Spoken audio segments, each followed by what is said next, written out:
I did not just, we are actually live again. Think about this, family.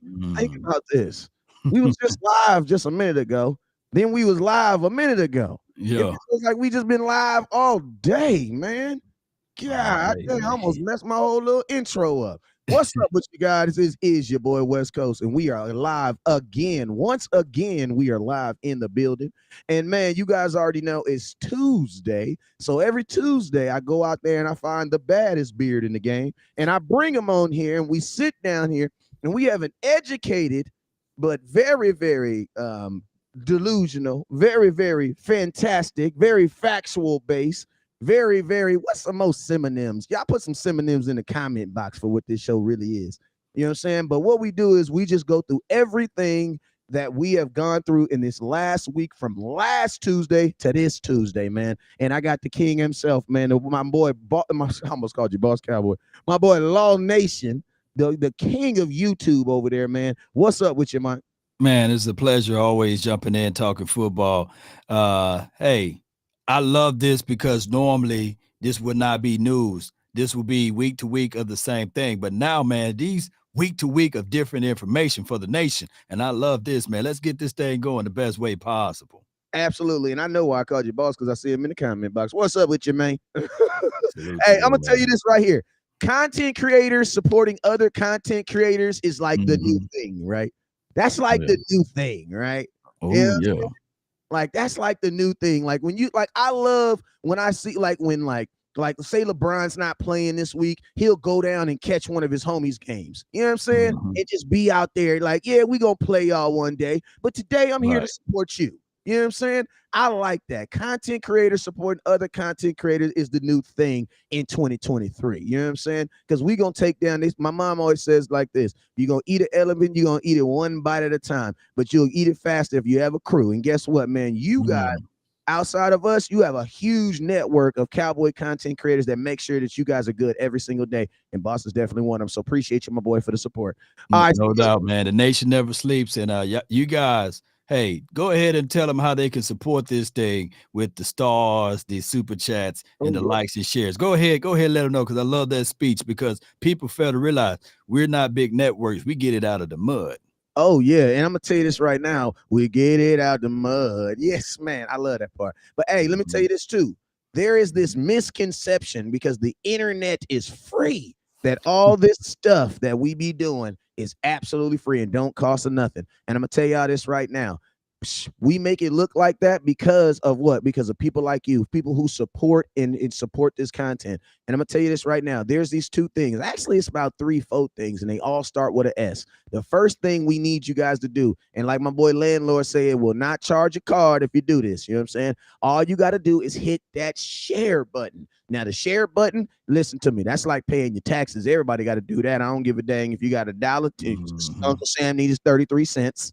And if you got a million, Uncle Sam need his 330,000. You Yeah. feel me? So listen, I need you guys to understand that hitting that share button, that's like paying your taxes. Everybody, no matter if you're rich or poor, you got to hit that share button. You know what I'm saying? So I need Mhm. every single person right now that is under the sound of my voice right now to hit that share button. All right. Now, Yes, this is what I'm indeed. gonna also do. I'm gonna give you about five, about Mhm. four, about three, about two, about one. All right. Now, in that Mhm. time, you should have Woo! hit that share button at least. Yeah.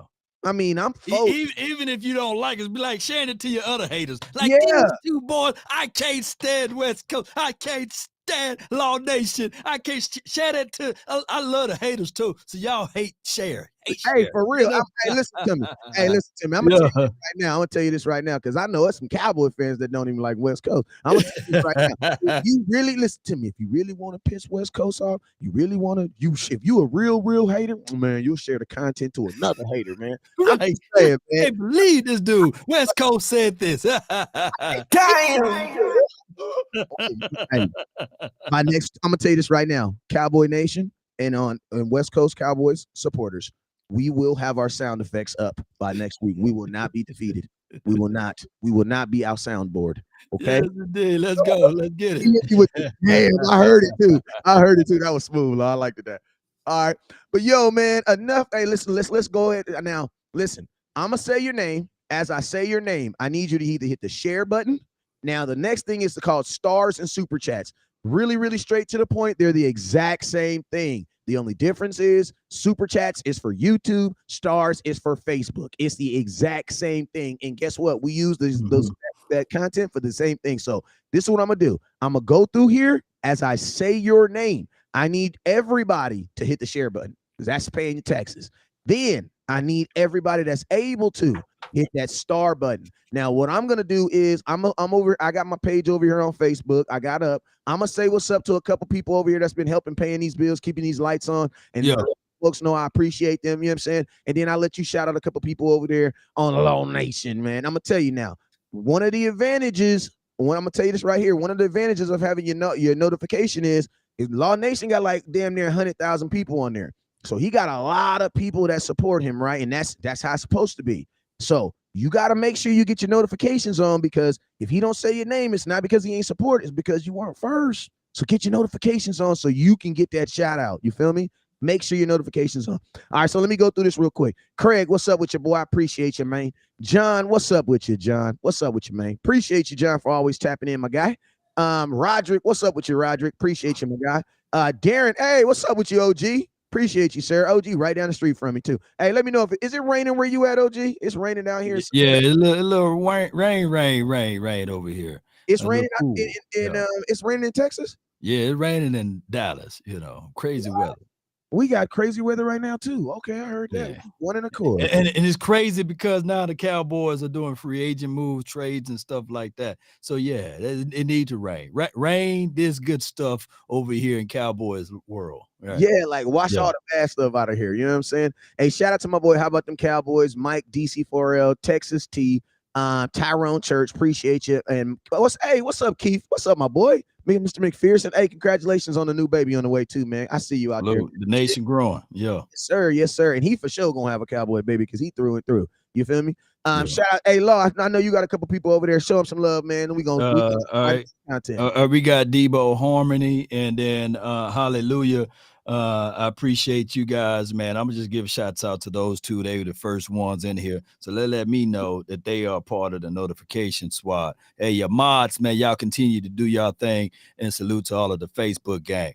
Yeah, absolutely. Shoot, man, I heard that, man. Let's get straight into it, man.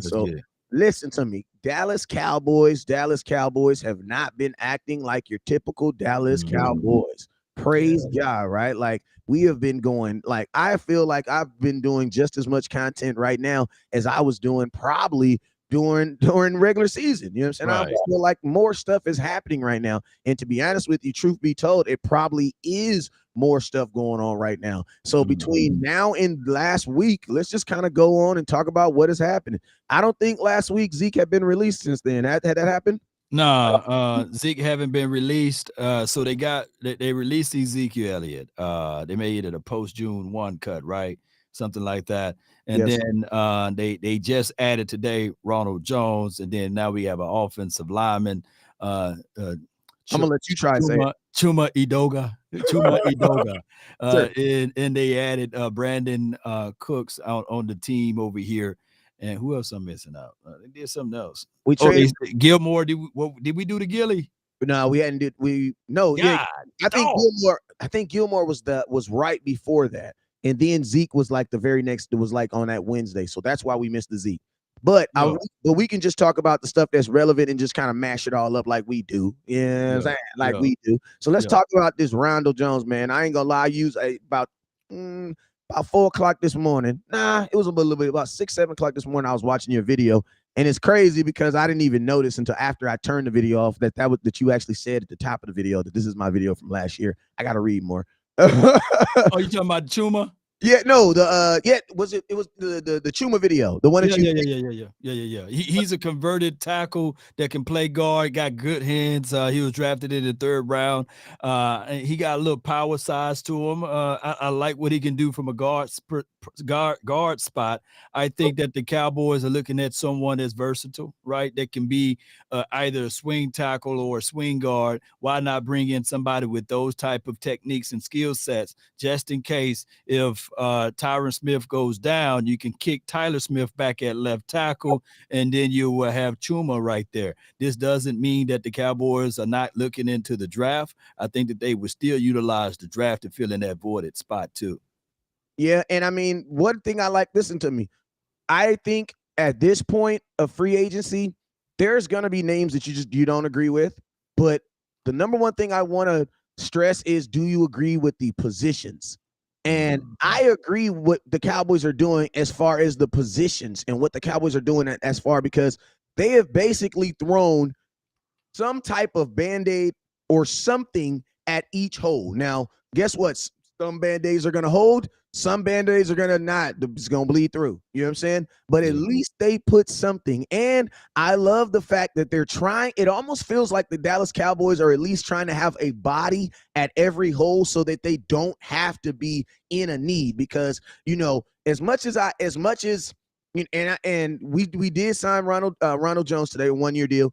I know him more from college. I stopped kind of following him when he got drafted to the Buccaneers. But I followed him a lot when he was at USC because I'm a USC fan. And to be honest with you, like, I feel like he probably had a better college career than he has had an NFL career. Yeah. Hold on, right quick. I gotta take this call. All right. Go ahead. I have, in my opinion, I feel like he has probably had a better college career than he did had an NFL career. And if you go look at his stats, man, he's 65 games that he's played in the NFL where he's been registered to be able to play in the NFL. And he's only started 25 of those games. You know what I'm saying? So unfortunately, family, this is definitely a guy that the Dallas Cowboys are looking to be a backup running back. And I'm going to tell y'all this right here. What's up with you, Pull Up Harris? I see you, boy. I just got off the phone with you. I'm going to tell you guys this right here. The Dallas Cowboys, technically, in my opinion, cannot run a 2 running back system until you have 2 legitimate running backs. Like, the Dallas Cowboys didn't use a Tony Pollard that wasn't unproven. When they decided to make Tony Pollard and Ezekiel Elliott as a tandem, they had a very healthy dose of both guys. Like, they understood very much who each guy was. I don't think that you can do that with Ronald Jones and Tony Pollard. Like, you don't know enough about Ronald Jones to think that he's going to be able to carry the load 14 times a game and then come out of there with 860 yards. I'm going to tell you this right now. If, Randall Jones, I keep calling him Randall, but Ronald Jones, he has had a 900-yard season. He had in 2020 in the COVID year. He was also, he started 5 more extra games due to injury. But like I said, man, even that season, he got those reps simply because someone got injured. You know what I'm saying? And then the next year, they relegated him right back to being a backup running back. So, me personally, it's hard. Listen to me. If the Cowboys draft a running back, I can almost guarantee that he's probably not going to make the roster, because I don't see the Dallas Cowboys carrying Tony Pollard, Malik Davis, Ronald Jones, Ronald Jones, and the running back that they draft. I don't see the Cowboys legitimately doing that. That's a whole lot. That's 4 running backs. And typically the Cowboys only carry 3. You know what I'm saying? So, it's at this point right now, if the Cowboys draft a running back between 1st and 3rd, then like I said, it's hard for me to even believe that he's gonna make this team. You know what I'm saying? Now, on to other things, the offensive guard / tackle that we also signed today. I like, once again, not very impressed by the player. The reason being is because, listen to me. In my book, if I'm replacing a guy that starts and plays X amount of games, it's hard for me to believe that you're going to replace him with a guy who hasn't done that. That's typically not how you want to do that. Typically, what you want to do in the NFL is what's called the mentorship, where you basically have another guy under him and they mentor them. And then when it's obvious that that young guy is ready to take that next role, then you move on. Most teams don't just move on without knowing, because it's too much of a gap. But what's up with you, Law? See you, man. Yeah, man, I'm back, man. When you get those phone calls, you never know, man, when you got sick people in the house. Oh, yeah. So everything is okay. You good? Got 2 back-to-back calls, and but what were you saying? What were we going over? I'm talking about, Ronald Jones, you know what I'm saying? Like, Do I mean, my thoughts is this: if the Cowboys draft a running back, I feel like it's almost impossible that he even makes this team. You know what I'm Oh, saying? the drafted running back, it depends on which round, Now we all need camp bodies. I truly believe in 2016 we had 6 running backs to make the team. And then, you have those game day decisions whether or not you're gonna roll out 2, 3, or what have you. And I look back at this, a lot of times the Cowboys, due to Ezekiel Elliott never been hurt, they relied on him and Tony Pollard. So that's why they could utilize 2 running backs for the last 2 or 3 years. Think about that, because of they knew for a full fact that Zeke don't get hurt, right? You got Wolverine blood. Tony Pollard, he was that guy that comes in and relieve Ezekiel Elliott, and they didn't really rely on the third running back, nor did we roll out fullback. But the philosophy will be different for the 2023 season. I think that they're going to lean on 3 running backs. And if anybody run running backs to the ground, it will be Schottenheimer. So they bring in Ronald Jones because he's that broom that been around the corner, that knows how to get those corners. And on top of that, he been with Tom Brady. He's been now with Pat Mahomes. So he can prep these guys and let them know, hey, this is what need to be done for the long run versus the short run. Yeah. Hey man, I can get jiggy with that. I could definitely get jiggy with that because, like I said, like I keep referring to it. And shout out to Big Wayne. Also, shout out to Chill Bill. I see you over there. One thing I keep referring back to is the Kansas City approach. Like Kansas City threw as many darts at the board as possible. Yeah. And like I said, like I'm Mr. Run the damn ball. You know what I'm saying? Right. His hats on. I'm Mr. Run the damn ball. So anytime you add a running back to the roster, you guys know I'm all in love and in shape for that. You know what I'm saying? Now, like that's why I said, like, would I have wanted another name? Yes, there's other names I would have looked at. But am I excited that the Dallas Cowboys didn't allow themselves to get rid of Zeke and then go into the draft? Because I'm not under the impression that the Cowboys are going to draft a running back high either way. You know what I'm saying? Or are they, if they had where they got Rondell Jones or not? I'm not under that impression either. I'm not under the impression that they're going to draft a running back in the first round. So, you are going to need some competition. You're going to need some bodies. And more importantly, man, when you have a spot, you're going to need darts, man. So I feel like the Cowboys, this is the Cowboys just getting as many darts in their hands, getting ready to throw as many darts at these 12 touchdowns and these 870 yards. I know y'all don't care too much about it because it's only, every one of Zeke's touchdowns was from the one. You know what I'm saying? At least that's what y'all told me. You know what I'm saying? Yeah. So think about this. Just about being prepared and ready for the moment. Malik Davis, undrafted rookie last season, stepped right in and said, okay, I can stand tall. Rico Dido, we had high hopes for him to show us something. And then he got injured and got hurt. That's why the off season is a long one. You're going to need camp bodies. You're going to need people to run those sets. And here's the craziest thing about running backs, Wes. The craziest thing about running backs, all of them gonna look good until preseason because you can't hit them. So they're gonna be like, yeah,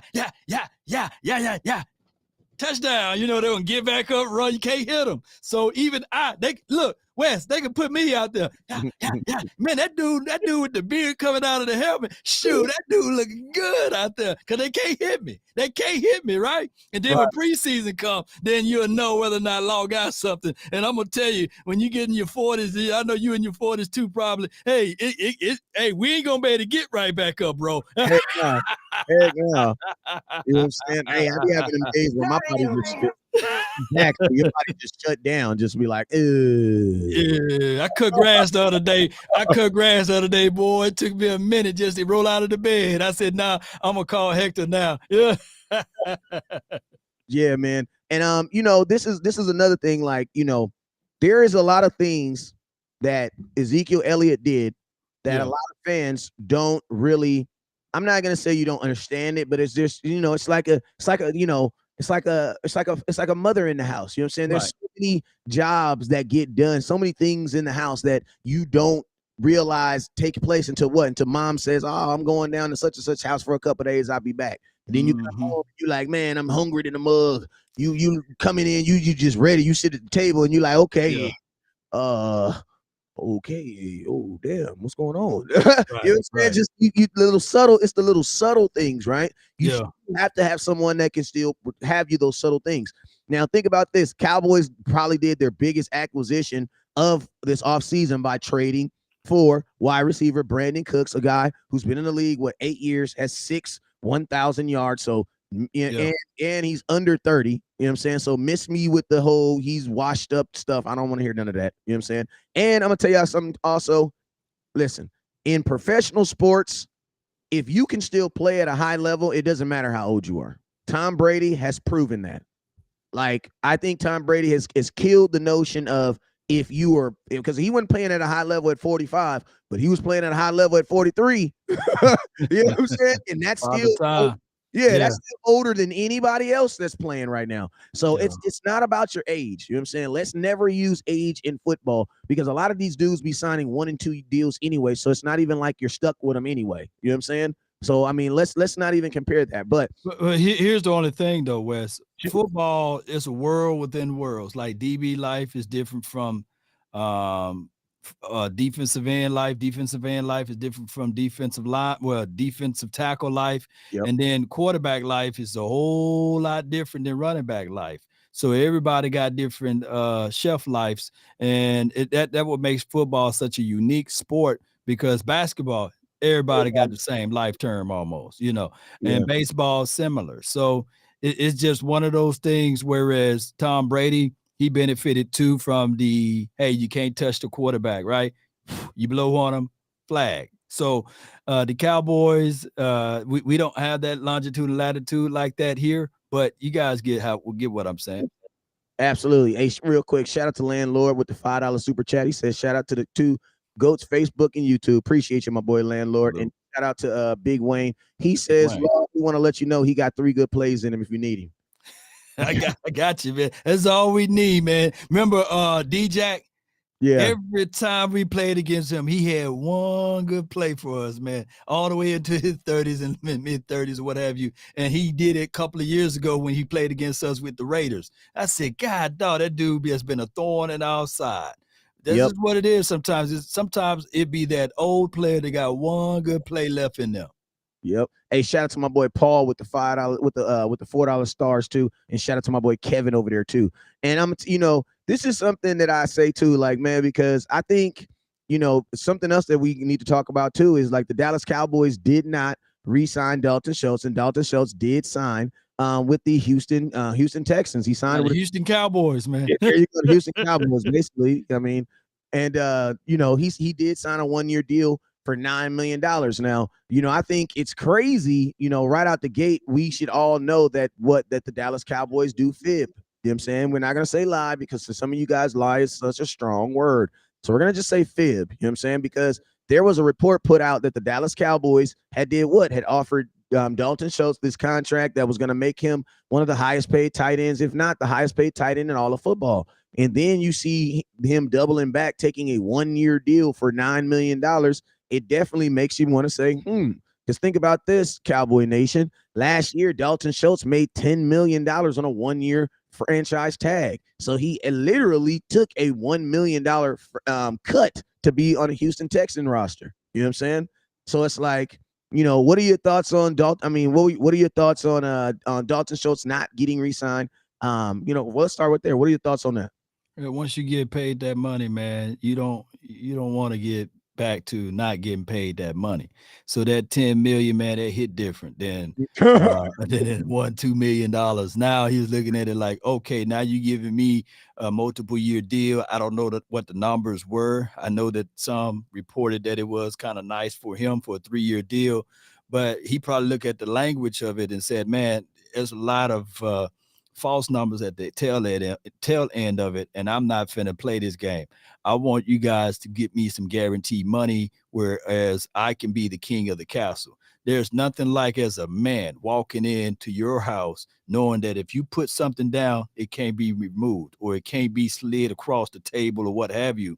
And by Dalton Schultz looking back at this, he hear the love and adulations for Jake Ferguson and Peyton Hendershot, and he's not about being in a tight end room by committee.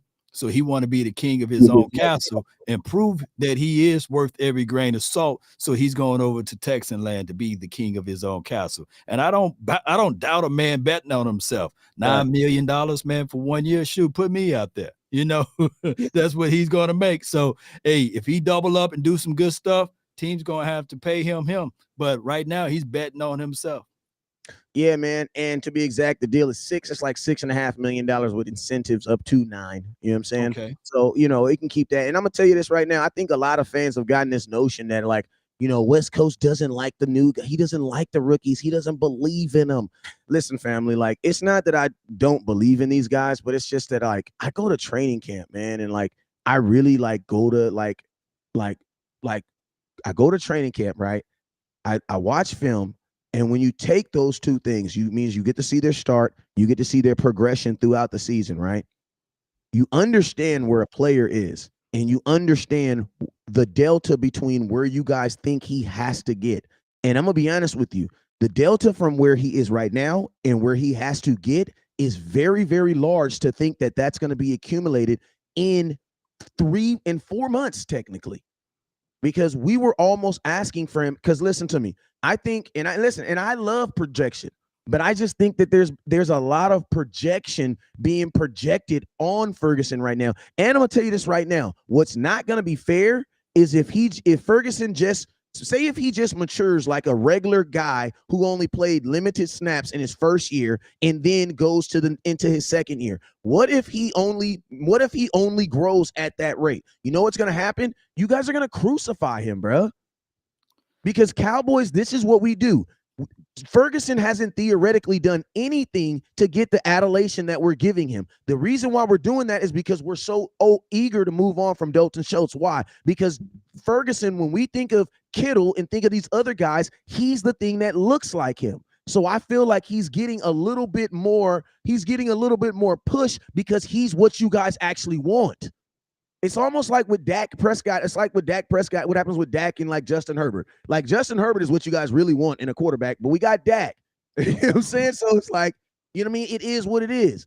So it's like when me personally, I just want to timestamp this, right? It's March 21st, 2023. And I'm gonna say this right now. There is nothing on film right now other than you just having a great deal of just what is the word? Just hope. Here's what you got out of Ferguson, right?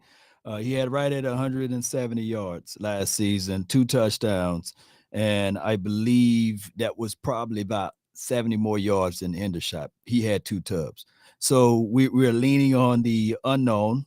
However, I truly believe that Mike McCarthy can squeeze the best out of those tight ends. Everywhere Mike McCarthy been, he had a pretty decent tight end.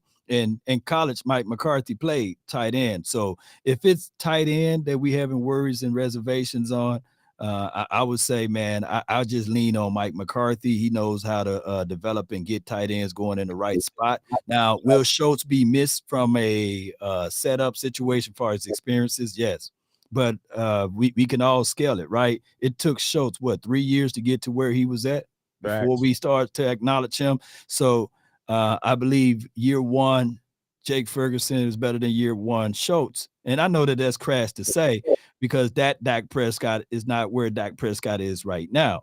But I would lean on Will McClay. Willie, go find us another tight end if we need. And I'll lean on Big Mike to get these 2 tight ends in the right spots.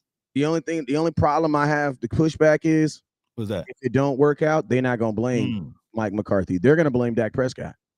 And then I'm gonna be the lonesome content creator saying stuff like, "Well, you guys are mad at Dak Prescott for throwing all these interceptions. I mean, like you did got rid of Amari Cooper, you did switch out the offensive line, you did do all this other stuff. Like when it doesn't work, because listen, I go live every day regardless. Like right. We listen to me. I thought Jason Peters was not Jason Peters. I thought Anthony Barr was gonna be somewhat good. And he didn't, and I went live after he didn't play well. You know what I'm saying? So we always gonna be live. So there's never a problem with that. But I will say this. But hold on, before you get to that point, I'm gonna say this right now. Go. If Dak Prescott need Dalton Schultz to be good, then I'm blaming him right now because you got Brandon Cooks. You're going to have another year out of Michael Gallup coming off of the ACL. He should be a whole lot better than what he was a few years ago or last year, I meant to say. And you got CeeDee Lamb. So if Dalton Schultz is that guy to get Dak Prescott over, man, look, I love Dak Prescott, but this would be me placating to, hey, man, being a Dak Prescott apologist of saying that he can't play well without Dalton Schultz. I would say, bull sugar, Dak, you need to figure out a way to elevate Ferguson and Peyton Hendershot and get things going. There should be no more excuses for Dak Prescott. I'm not going to lean and follow that one. And this is what I'm going to say. I'm going to kick you some bull sugar boo because guess what? The last two teams that was represented in the playoffs all had really good tight ends. So you're going to tell me that Patrick Mahomes being probably the best quarterback in football doesn't benefit from having the best tight end in football? Like, bro, like the Eagles have a really good tight end. The 49ers have a backup quarterback, but you know what they also have? A really good tight end. So and I'm going to tell you this right here, right? In a season where you just lost in the second round in the playoffs, man, bull sugar juice. I am not trying to develop anybody. I am trying to win a Super Bowl, man. I know. Well, hey, they didn't start making tight ends when Dalton Schultz was born. So they better go get Irv Smith. They got some options out here. Irv Smith Jr. I see y'all out there. You know, they do got some options out there. But what I'm saying is right here, right? We need to be in adding things every single year. The Dallas Cowboys take a weapon from Dak and ask Dak to prove himself again. When does Dak when do you just say, F it, man? Give me 50 guns, man. When do you do that, bro? This is what Kansas City does, bro. Kansas City lost one Tyreek Hill. You know what they did? They gave him 4 different receivers. Yeah. Think about this. Every single year since we've paid Dak, we took Amari Cooper. Hey, if Dak is that guy, he can make CeeDee Lamb. CeeDee Lamb can develop. Oh, then the next year, what do you take? Well, let me ask you this, though. Let me ask you this. So you mean to tell me, Wes, Pat Mahomes won't put up good numbers with the wide receivers and the 2 tight ends we got right now? Do I think Patrick Mahomes would? Yeah, with Pat Mahomes. Man, I'm going to tell you this right here. I don't really know what Patrick Mahomes will do, man, because I can't really. With CeeDee Lamb, Brandon Cooks right now, and Ferguson. Let me tell you, their organization is so good. This organization is so good that they protect their core. You don't think that Patrick Mahomes has bad seasons? He has bad seasons, but guess what? Yeah. Because he's surrounded around good players. See, that's the thing. See, this is the thing about Kansas City. And this is why Kansas City is a team that's going to be consistently good, because they don't depend on their great players to be great every single day, because that's not realistic. Man. I don't know if this is true or not, but Cleveland Browns trading for Jerry Jeudy. Oh. And let me double check. Amari Cooper, man, that's work, bro. Roll Tide. Let me see if that's true. Yeah. That's work. That's work. Amari Cooper and Jerry Jeudy, that's work, bro. That's work. And David Njoku, huh? They got a tight end. And I'm gonna tell you this right here. For all y'all folks that like to say Dak needs these all pros, what 2 teams had the most all pros all season last year? What team had 4? There's only 2 teams that had 4 all pros: Kansas City Chiefs and the 49ers. 2 teams, one team was the number 1 overall seed, and the other team was the number 2 overall seed. So guess what? If you want to be in the playoffs and have that consistent playoff run, you gotta have good players. This is not a league. We are in a mindset now where we are literally trying to go with production. No, we need to get as many good players on our team, because that's what everybody else is doing. Well, let me ask you this though. So how far apart do you see Dalton Schultz from Jake Ferguson? Keep it real. I don't know. Okay, but I'm gonna tell you this right here. The tight end position, the same position that my quarterback has thrown so many touchdowns for, because you got to remember, Dak has thrown more touchdowns to the tight end position than any position in football. So it's like you're asking Dak to now rely on something that's unproven, on something that he actually relies on. Sometimes think about men. If you're married, let's be real. If you're a married man or even a man in a relationship, you ain't got to be married, but you can just be in a man in a relationship, right? If you love your girl, there's some concessions you make. Right. You know, to make her happy. Guess what? Maybe you lead a seat up, or maybe you do these types of things. What I'm saying is there are certain concessions that you need to make. Why? Because what I'm noticing is this. Even Tom Brady, when he went to Tampa Bay, the first thing he did was he called up his homeboy Gronkowski and said, "Hey man, come on down here." Like you, Yeah, but those are like night and days, like Gronk but guess versus what? Schultz. But Go guess ahead. what though? For Mhm. Dak though, Schultz is his Gronk though. Yeah, but I need Like for Dak to like find my lady is my another Gronk. Beyonce. Like Yeah. Your lady is your Beyonce. I get the ledge that the edge of the room that you're standing on, right? I get that. Like Schultz is that guy we seen. He's the first one at practice, the last one to leave. He is a hard grinder, a hard worker. He developed his game from whatever he was doing his first 2 years to all of a sudden he sparked and did crazy things his third and fourth year. So I get all of that, but at this point, you can't keep them all. They offered him a nice, good contract, allegedly. You know what I'm saying? I don't know what the contract was. Allegedly, they offered him something and he refused. And now he's gone on. And now we got to sit back and look at Ferguson and Hendershot regime.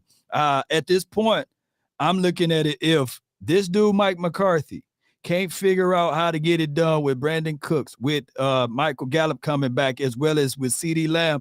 I'm sorry, fam. That's on the head coach, and of course, you can put it on as well as with Dak Prescott.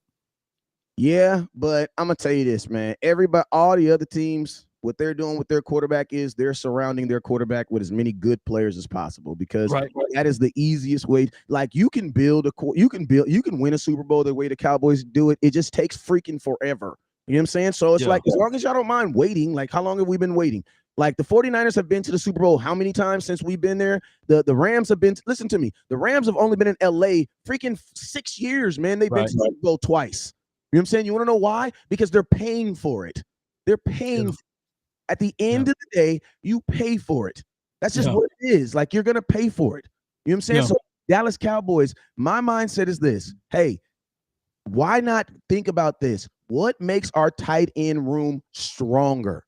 Because I'm gonna tell you this: Mhm. I'm a gambling man, and I love risk, but this is a gamble I wouldn't take simply because for me, this is like me gambling $50, but if it doesn't work, I have to give you $1,000. Because think about this. I'm just saying like this, Law.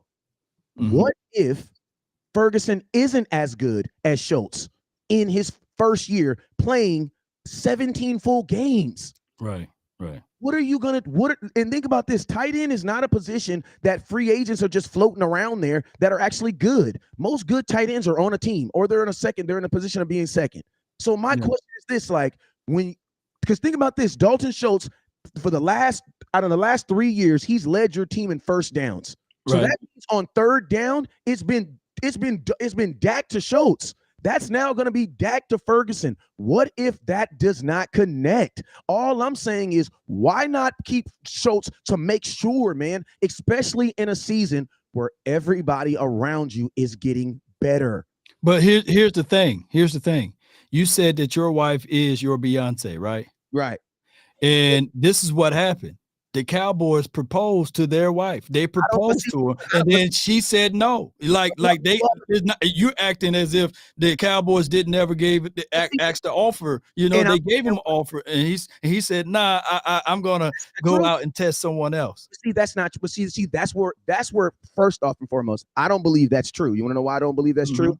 Because why would Dalton Schultz turn down an offer, making him one of the highest paid tight ends in football, if that's what they offered him, to then take an offer that is only a 1-year deal for $9 million? There is no assurance in a 1-year deal. His agent, think about this: your agent just lost money. His agent wouldn't even leave him. If worst case scenario, you would go back to the table to the Dallas Cowboys and say, "Hey, I'll take that deal." The Cowboys still have an offer. That is just because you turn. Listen to me. People act like contracts are like marriage proposals. Like, will you marry me? She says no. Oh, they break up. They're no longer together. But that's not how it happens in contract negotiations. People offer contracts. They say no. You go back and you renegotiate. Renegotiate it. Yeah. So listen, and then also you got to think like this. It's also been reported by Jane Slater, and I know y'all don't rock with Fisher over there, but he has a big enough platform for me to quote him. By Mike Fisher, that the Dallas Cowboys hadn't offered anybody a deal. So it's hard for me to believe that Dalton Schultz, under those circumstances, and having a guy, because you got to think the agent's going to get 33%, the agents would want more money. So it's really, really hard for me to believe this. And think about this. This is the last thing I'll tell you on this. You guys remember when Dak Prescott was going through his contract negotiation and they leaked some story about Dak Prescott turning down some deal that would have made him $32 million a year, which ended up being what? Fake and bogus. That's all I'm saying, man. That's all I'm saying. And listen, am I scared? People say, West Coast, you're just scared. I am. I'm absolutely scared. You want to know why? Because the risk does not outweigh the reward in this situation. If Ferguson is not the guy that you guys are saying that he is going to be, we are going to be in a weird situation. And you got to remember, we are not the Kansas City Chiefs, meaning what? When the Kansas City Chiefs make a mistake, you know what they do? Oh, they go pay for it. They're going to fix. When the Dallas Cowboys realize that, damn, maybe we shouldn't have gotten rid of Amari Cooper, you know what they did first? Dennis Houston, Jalen Tolbert, Michael Gallup injured on one leg, T.Y. Hilton at 30, James Washington. Yeah. Here's the other thing though, Wes, and I agree with all you saying, but that's the expectations meeting the reality. Schultz was on the free market, on the open market. A team could have offered him the sun and the moon. Beyonce on the open market, she would have got the sun and the moon. Keep this in mind, Wes. Schultz was looking for, before he got his first franchise tag, money up there with Travis Kelce and north of Mark Andrews, right? And I believe that the Cleveland Browns, they destroyed the market because they gave David Njoku that money that was sitting right below or right above Dallas Goedert. Schultz was looking for that money. So he played on the franchise tag with hopes to prove that he is up there with those group of tight ends. So on the open market now, the Cowboys said, you know what? If you truly believe that you are Dalton Schultz with the money that Travis Kelce, Mark Andrews, and Dallas Goedert is getting, then we would allow other teams to take a shot at you and we'll match it. Nobody matched it. Then they said, okay, well, and this is like I said, I don't have no tangible evidence, right? I only go off of hearsay. They said that they offered him a $36 million 3-year deal. And he said, you know what? I'll take my money to South. I'll take my money to the south of Texas and go get it done out of Houston. You know what I'm saying? Because y'all being disrespectful to me, and I'm going to show y'all that I am Dalton Schultz that deserve Travis Kelce, Mark Andrews type of money. This is the thing, Law. I'm going to be honest with you. That sounded good, but I don't believe none of that, bro. I don't believe but you do believe he was on the open market and anybody could have scooped him up. I believe he was on the open market, but first off, I don't believe anything about contracts that is only certified by the Dallas Cowboys. Like, listen to me. Doesn't it make sense? Like, I'm asking you a question. Who does it benefit for for that information to be out, that Dalton Schultz turned down a deal like that? Does it benefit Dalton Schultz or does it benefit the Dallas Cowboys? Bro, that benefits the Cowboys way more. Why would Dalton Schultz put that type of information out there, knowing that that's all it's going to do is sour the nation on folks? That's all it is. That's all that's going to do. It's going to sour. That makes no sense. The Dallas Cowboys didn't offer him no deal, just like the Dallas Cowboys didn't offer Tony Pollard a deal. Like, let's just be real. I love Tony Pollard, but we're paying $10 million for a running back with a broken fibula. There are a ton of running backs that have more yards and more stats that are either making less money than him or making the exact amount of money as him. So but you know how it goes, man. Some people in the chat right now, shoot, they said if Beyonce on the open market, some people leave their wife and kids to go, hey, you know what, Beyonce? Hey, you know, I'm gonna leave the wife and kids to jump with you. Not me, but there was some people are saying right now in the chat, Wes. I feel you though. But the running back market is anywhere between $4 to $6 million right now. And right now, the Cowboys can literally rescind their contract that they got on Tony Pollard right now and say, you know what, here's the deal from between $6 and $7 million, just above market, and what you want to do. And I believe Tony Pollard would probably entertain that, but the Cowboys are understanding that they just don't have a running back out of Tony Pollard. He is also a wide receiver / weapon. He's a specialized weapon, right? Yeah, he is a specialized weapon, man. And you know, listen to me. Hey, I love all. Listen to me. I love all. I love all the content in the comment box. I love everybody that loves their Cowboys enough to agree and disagree, man. If you Right, agree, right, if right. you agree with me, salute, man. If you disagree with me, salute. You want to know why? At least you love your team enough to have some Yeah, thought to put behind it. You know what I'm saying? Life is not always about agreeing with folks. Life is about putting the truth out there. And I'm gonna tell y'all something. This is what I've learned about the truth. The truth is like a lion. If you set a lion free, it will defend itself. You know what I'm saying? yeah. So I don't be tripping. You know what I'm saying? Because like Mhm. either way, we're gonna find out this time next year. We'll all know who was right or wrong. Yeah, You yeah. know It takes a whole year, man. Last what year I stood my ground, and then I kind of like, you know what, y'all right. That's when I started the James Washington I'm saying? because they will beat me up. Man, we don't need DK Metcalf long. You know, you just going after a name. You know, you just going after a name. The Cowboys, and I said, okay, y'all won. We got James Washington. Washington. Yeah. So I mean, that's Yeah, what life is. That's what life is about. You know what I'm saying? But yeah, yeah, listen to yeah. me. Listen to me. This is what I will say though. This is what I will say. Right. I don't. These are a couple things that I'm seeing and what I believe. One, Mhm. the Dallas Cowboys are theoretically, we're not running a two-back system right now. You know what I'm saying? Right, right, Because right. financially, if two guys are healthy, Ronald Jones and Tony Pollard are 100% healthy. Tony Pollard makes $10 million. Ronald Jones makes what? How much did it come out? Like Oh, I don't even have the numbers. Anybody got the numbers for Ronald? low. It's gonna be low. It's gonna be real low, right? It's gonna be Pet mineral, minimum, mineral cup of water, coffee, mineral water, right? mineral water. Yeah. Nothing. Do you think the Dallas Cowboys are going to hand the ball off to a Rondell Jones as much as they handed off to a $10.5 million running back that has 1 year on a deal? He's guaranteed you got to pay him regardless. We are not. We are now a single running back team. We are no longer a dual running back team. And also, you got to think like this: in order to be a dual running back team, you got to actually have two proven running backs. We don't have that.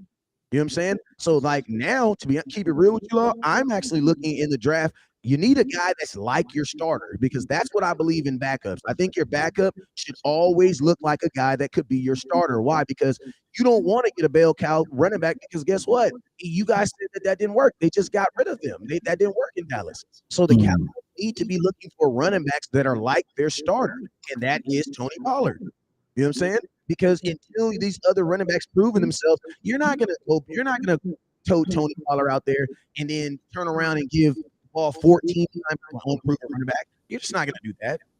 The reason Yeah. why Zeke Yeah. is because you knew who that was. You knew who Tony Pollard was. But you're not gonna do that with some random dude, especially with Tony Pollard on a like. Listen to me. The Cowboys, in my opinion, the next most important thing you have to do is get Tony Pollard off that damn franchise tag. Get him off of it. Because think Yeah. about this, Law. If he's on the franchise tag, you know what that does? That puts an onus on the organization to get you on the field. Why? Yeah. Here's what's going on though. The running back by committee. The Bucks did it right when Rojo was there, Ronald Jones, and he was there running back, and then they went and got a Leonard Fournette, who was a guy that was phenomenal in Jacksonville, but had contract disputes, and one can say that he was a shell of himself, etc., and things like that, right? But Rojo and Leonard Fournette, and on top of that, they had a Keyshawn Vaughn who was a scat back for them. And then they also brought in another veteran running back by the name of LaShawn McCoy, who you and I both know that we had the same amount of rushing yards that he have in the Super Bowl, right? You know, so Right. Shady was there, but that room was a running back by committee, and you had your bruiser, you had your guy that can bounce it in between the tackles and give you some dirty yards. So I think that the Cowboys looked at that philosophy and they said that they're going to use three running backs. Like last season, if you think of it, Scott for the Eagles, Boston Scott. He ain't nobody to sneeze at, but he ain't no guy you be inferior. Kenneth Gainwell, you know, he was a wide receiver slack guy in college. Now he was transferred to a running back, etc. Played quarterback before. So none of those guys, when I say Sanders, Kenneth Gainwell, Scott, none of those guys you would say, hey, they can block well, right? None of those guys. And but you will look at those guys that they use three running backs to utilize it to go against the mindset that all you need is one. And they made it to the Super Bowl. Ultimately, they didn't win the Super Bowl, but that philosophy is prevalent. West Coast scheme is prevalent. We've seen this happen before. I remember LeGarrette Blount. Yeah, Yeah, they use him as split back. So I think that what we're stuck in is the old system of Jason Garrett with the one running back, or the old system with Scott Linehan with the with the one running back, and the actual my guy Kellen Moore with the I'm gonna run out of shotgun stuff with no scheme put into place. I think that Schottenheimer, he's going to run the hell out of three running backs, and we'll be selling run the damn ball all over the. Look, send me a few. I'll sell them. We can put run the damn ball season on the hats, and everybody gonna be buying them. I'm gonna tell you this. This is. I'm gonna tell you this right here. Patrick Mahomes, Super Bowl, 21-27, 182 yards, 3 touchdowns, no interceptions. Right. Let's see, Super Bowl, 21, 23, 20. He had 29, 43, 2 hold up. AFC Championship game. Mm-hmm. 29-43, 326, 2 touchdowns, 0 interceptions. AFC, the next one, AFC Championship game, 22-30, 195, 2 touchdowns. Patrick Mahomes also, like, listen to me. When you have a ridiculously above average quarterback, there is a lot of things that you can get away with. Like, right. They can get away with having a below running game when you have a ridiculously, like, Patrick Mahomes is probably going to go down as the greatest playoff quarterback. Like, his stats in the playoffs are ridiculous. Right. Like, he can't miss. Like, his average QBR is 96, even in a loss. Like, and listen to me. I know we all understand that Dak Prescott is a quarterback, but Dak Prescott ain't no Patrick Mahomes, and I love Dak Prescott. I fight for him to the tooth. But we know that there's a delta between Dak and Patrick. So it's like when you have these, and then think about this, LeGarrette Blount, he was also on a team led by who? Tom Brady. So it's like, if you like, listen to me. If you have a Patrick Mahomes, there are things that you can legitimately get away from. You know what I'm saying? Like, think about this. They rebounded from getting rid of Tyreek Hill. We couldn't even rebound from getting rid of Amari Cooper. yeah. But here's how I look at this, though. It's all about building the core. And the 2 Super Bowls that the Chiefs won, the quarterback was good, but the running backs, they killed it. People don't even remember D. Williams, the first Super Bowl. Everybody remember Pat Mahomes. And then in the second Super Bowl, yes, if you go back, they had more rushing yards than they ran the ball. But I'm looking at it from these perspectives. Pat Mahomes, yes, he's great, but there were also schemes and things put into place so that Pat Mahomes can be flourishing in those particular lights. Think about it. One of those touchdowns had nothing to do with Pat, had everything to do with scheme. You and I could have caught that ball and walked it in. But I get what you're saying. Pat Mahomes is gold tier. I'm not taking anything away from him. He is that good. But at the same time, it still takes team. It does take a team. And that's why you should always be trying to build the best team. Like, that's another thing I love about we should never be putting stuff at chance unless you either can't afford it or injury. Like, those are the type of that's a championship mindset. A championship mindset is like, we're not going to put that position at chance just so we can see another guy grow. We're not going to do that. We're only going to put it at chances if someone gets hurt or you lose that person in free agency. Like, somebody just comes and gives a player a mega deal that you just can't match. Then guess what? Then you do this. But it's like when you're in a situation, but when it's reasonable money and reasonable things, you need them. Like, and my biggest thing is this: the Dallas Cowboys, you were still a team that lost in the second round of the playoffs. You're not an 8-14 team. I mean, an 8-13 team. So you should not be in a process of trying to overhaul your entire offense, because you got to remember, some of these changes are going to work, and realistically, some of these changes are not going to work. And we have to be able to rebound from both of them. So that's why I'm saying, why create? Like, think about this. You had a natural hole at guard. Why? Because Connor McGovern left. Now you can switch guys around to fill that hole, but we didn't naturally make that hole. That was a hole that free agency created. That created for us. Now think about this. Your wide receiver 2, that's a hole we created. Why? Because you had a wide receiver number 2. Who? CeeDee Lamb. You replaced your number one, but now you don't have a number two. That's a hole you're creating. And I'm just telling you like this.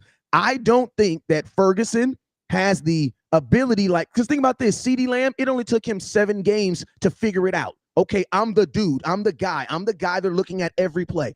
I'm the guy. That Green Bay game, he woke up. All I'm asking is this. Why do we not think that it's not in CeeDee Lamb is a first round pick, man? That he has the traits and the attributes. The only thing that scares me with, and I will use the word scared because I don't care. I'm not afraid of the word scared. No You know what word. I'm saying? I'm not going to be overly confident either. You know what I'm saying? No. But my question is this: why don't we take that in consideration? And if in a business, law, that you always need to have a backup plan. My backup plan can't be Ferguson. Okay. And if that doesn't work, Hendershot. Well, we run 12 personnel, so there's even going to be a time when they're both on the field at the same time. You know what I'm saying? See, all of those are valid points to the degree if you were to keep some of the old. Keep this in mind. Everybody write this down. We have Mike Solari now as the offensive line coach, right? We also have Brian Schottenheimer as the offensive coordinator. Now we're going to have also Mike McCarthy calling plays. Those are 3 different changes with 3 different philosophies. Now, if we were to keep Doug Nussmeier, and if we were to keep Kellen Moore, then I would 1,000 agree with you because some of the philosophy would still be the same. Why get rid of players that fit said philosophy? Now, shoot, Mike Solari don't know who Schultz was, right? He don't know anything about Ezekiel Elliott or anything about what was the current or the previous thoughts of the Cowboys offensive plan. This would be a whole new strategy, and they would figure out ways to look at CeeDee Lamb, Brandon Cooks, etc., from a new, fresh sheet of paper. They won't be looking at it from old notes. They have to create their own. Yeah, and I'm gonna tell you guys this right here, just so we're always on the page. I am always going to be against replacing production with projection when you have money in the bank. The only time you should be replacing production with projection is if it's an injury or you can't afford it. Cowboys got money, so there's no reason for us to be going in having faith. That's all I'm saying, man. You should only have faith in the things you can't see. I don't have to have faith in my kids in the living room because I can freaking hear them, guys. I can hear my kids in the next room. I don't have to have faith in that. I don't feel that you should have to have faith in your tight end for a guy. And think about this: you're asking a guy who only in a tier has only really played a equivalent of 3 games, right? If you put all the time together, it's like 3.5 games to now play 17. Like, we as Cowboy fans, man, we cannot be that like naive to think that there's going to be some type of growth pains. Like, it's gonna be growing pains, but how long did it take for Schultz to get that to that level, right? For us to say, think about this, it took more than a year. More than a year, right? So with that being said, you already seen some of that already with Jake Ferguson. So his learning pain may be a whole lot different than, or growing pain may be a whole lot different than Dalton Schultz. Now you still have the draft. You got Dalton Kincaid. You got the Laporta kid. You got Donnell Washington. You got a lot of names out there that you can pull in to help alleviate some of the pain and still have other pain elsewhere. But I would tell you right now, that even with the amount or immense pain that we have or had out of Dalton Schultz growth, it should be minimized by the fact that now you got veteran coaching, play calling that will be to the table, and that will be Mike McCarthy.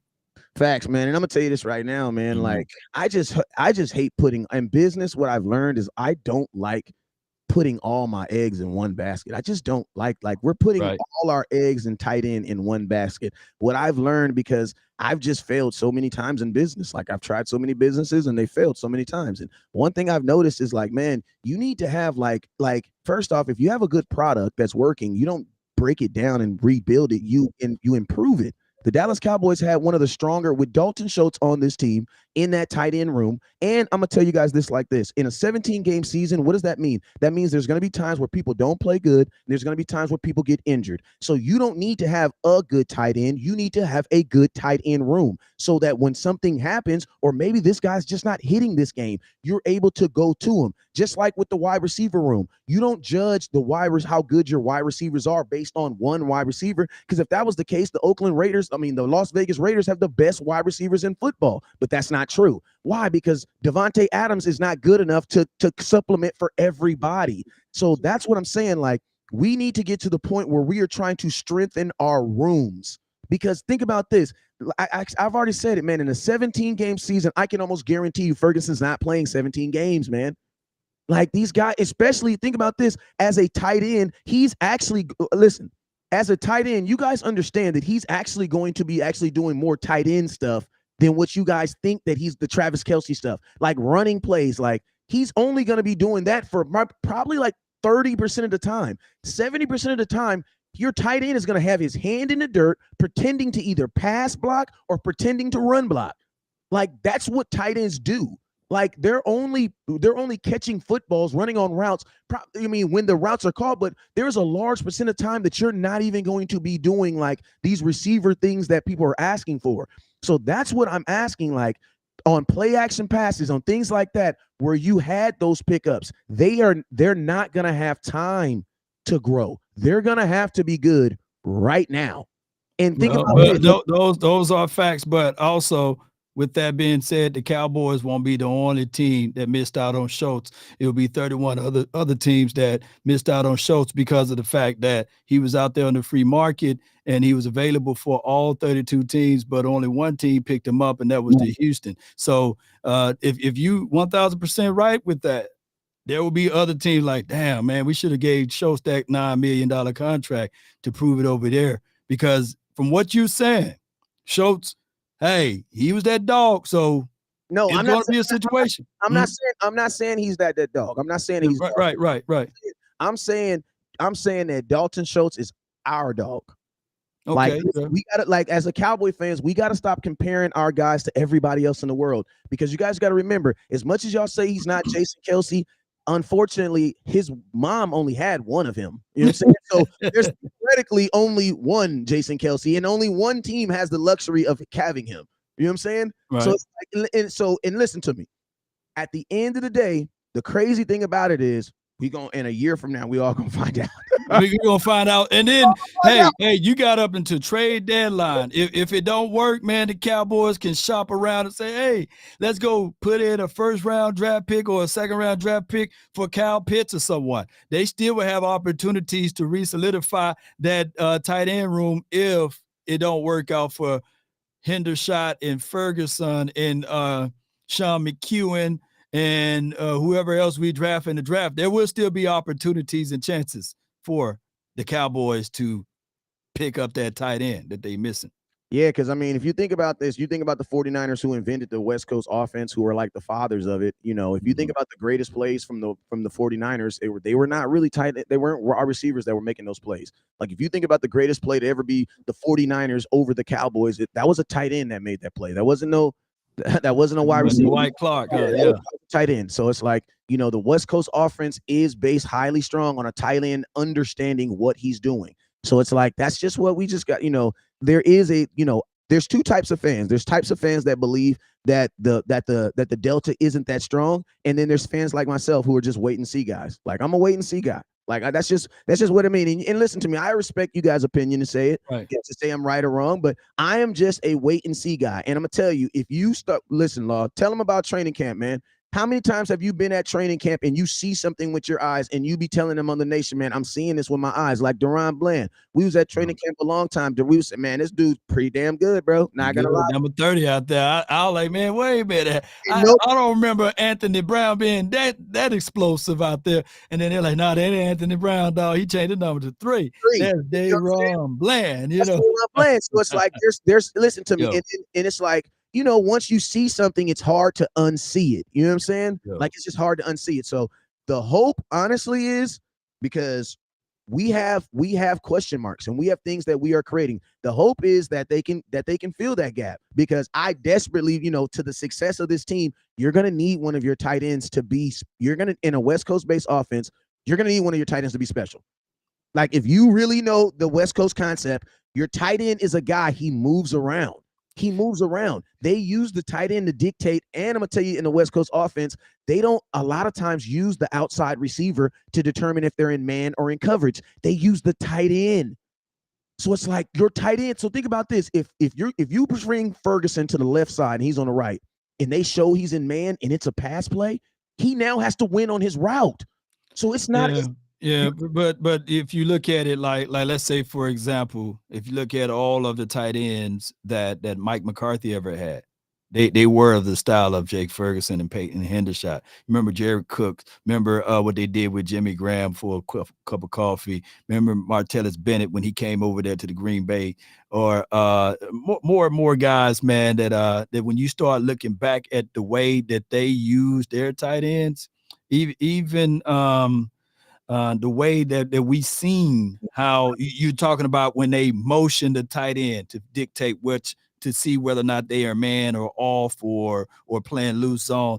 Well, those principles in West Coast, the tight end must be able to be line in line to block two and to peel out and get upfield. So I think that even with what we got now, I think that they would mask some of the inefficiencies if Ferguson got a lot of those or Hendershot got a lot of those by hitting your underneath your shallow routes with Cooks or hybrid looks with Semi Fihoko, which he mentioned last year that he wanted to see, as well as CD Lamb. I think that they will be in their bag with this tight end stuff. Facts. And I'm gonna ask you guys, I'm gonna tell you this right here. I'm not gonna we're gonna leave this Schultz stuff alone after this. Because y'all about to hate me. It's all but you know what I love though? You know what I love though? This is what I love though. This is what I love though. If I'm right, it's 630 folks on here, man. That's all I'm saying. If I end up being right, that's all I'm saying. I stood on my line. I want to be wrong though. I'm getting some shirts that's printed up that say West Coast, you were wrong though. Because I want to be wrong on this. I truly do want to be wrong because I want to be successful. But listen, if for folks that ask, has Dalton Schultz ever played in a West Coast offense? All I'm going to say is one word: Stanford. Okay, Stanford. Stanford. Google Stanford and West Coast offers. That's it. All right. Next thing, man. Let's talk about this because we got about a couple more minutes before we wrap this thing up, man. More, and we talked about folks that the Cowboys have gotten rid of or not on this team. Let's talk about a guy that's on this team and what his impact is going to be to this team, and that is Mr. Brandon Cooks, man. Real quick, what are your thoughts, or not even your thoughts? What are your effects that you think that you're going to get from a Brandon Cooks being added to this team? Well, taking advantages of the one-on-one, making teams pay. You're gonna have to have your safety deeper, and because everybody know nobody wanted to get beat over the top, and that keeps a guy out of the box. So that creates running lanes for said running back now because they got to pay attention to the wide receiver that can take the top off the defense, and you can get busy work from the other wide receivers underneath. Right. Remember, West Coast offense is pretty much kind of like what the 49ers been doing to us for years. Debo, short to intermediate routes, Brandon Ayuk, your deep threat, and then your third down guy, Jennings over there.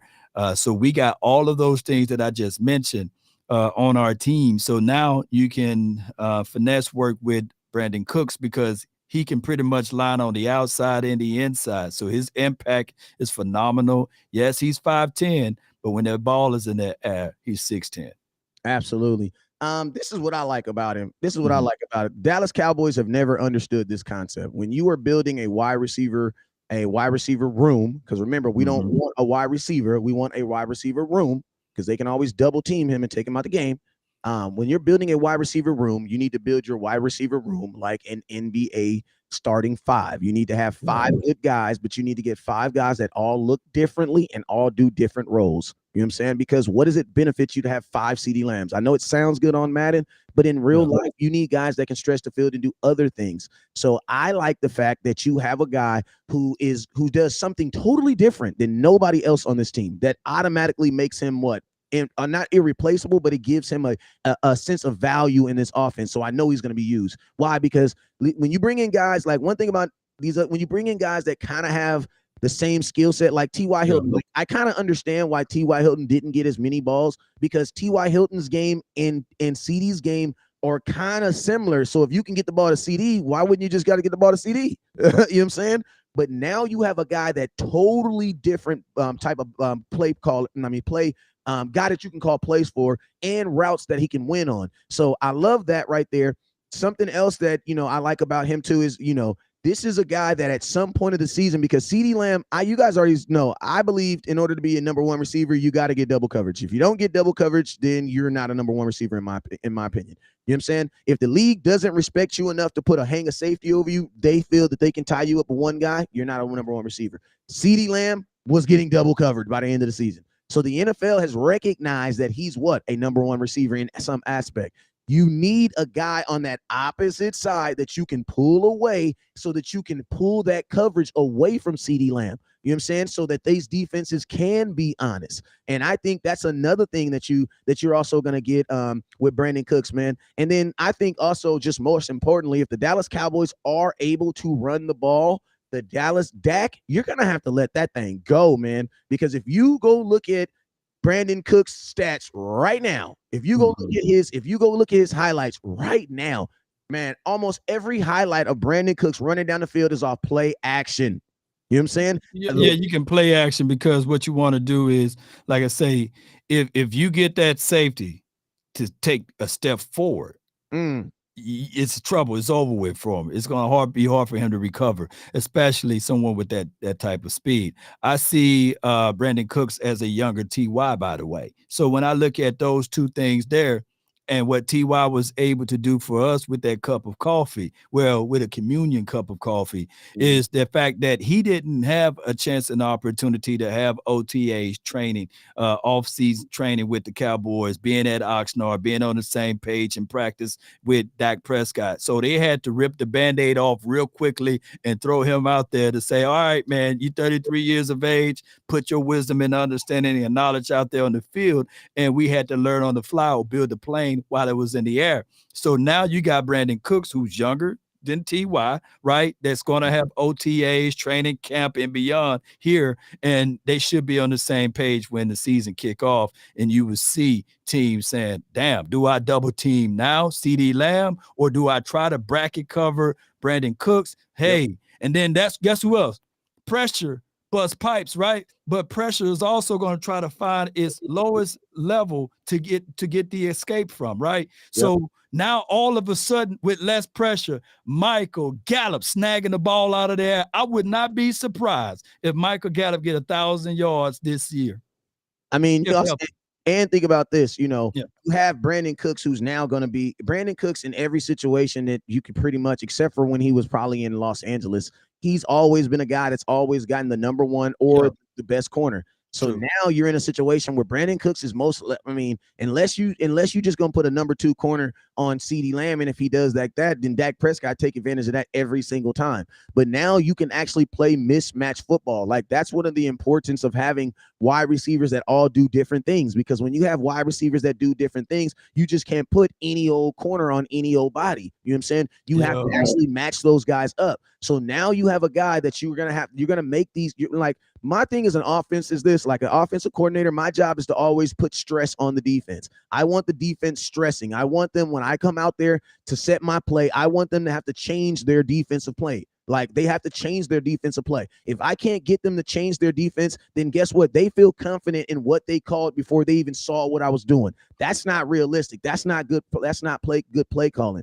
Now you have guys that, man, and what I really want to see, man, what I really want to see is the Cowboys, like, you will literally be able to line CeeDee Lamb on the left-hand side, bring, if they're in some type of zone coverage, bring that boy Cooks on the other side of, and if they're not, have these guys playing right underneath each other. Like, it's going to be in what you're really trying to do is you're trying to get Dak to be in a situation where he can have more wide open throws. Like, and you know what? And I'm just going to touch on this real quickly while it's on my mind. Go ahead. And it was a strategy that the Cowboys used with Prime on the defensive side.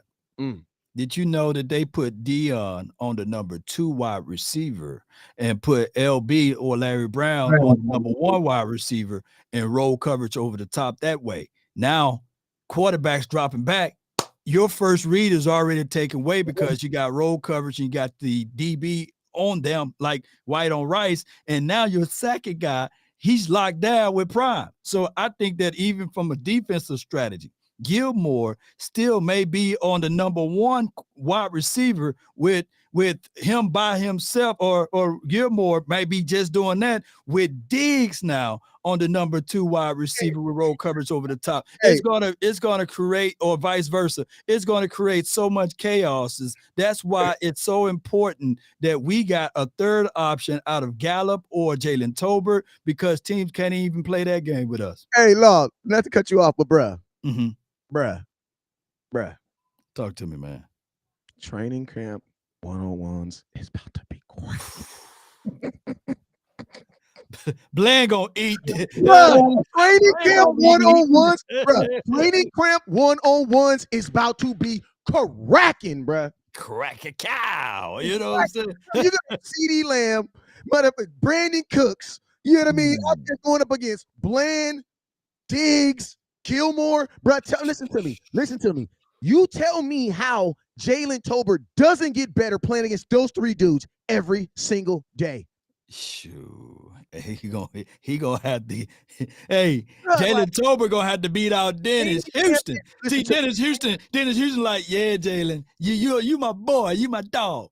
But it's revenge, man. I'm coming for that spot. So it goes down to, even look, we're gonna have so much competition on the back end. Brandon Smith, God. you remember that big boy? Yeah, Brandon I remember Smith. Smith. My guy, Dontario Drummond, as well as Antonio Callaway, who is like a Brandon Cooks, Hey, but you Callaway's know, still on the team? we got Antonio Callaway Oh on reserve, just sitting there like, hey, coach, let me get some of these DBs. And Simi Fihoko with the ponytail hanging out of the back, he might want to cut it off, because he gonna need every speed he can use to get separation. It's gonna be nice. This training camp gonna be nice. It's about to be cracking, Yeah. bro.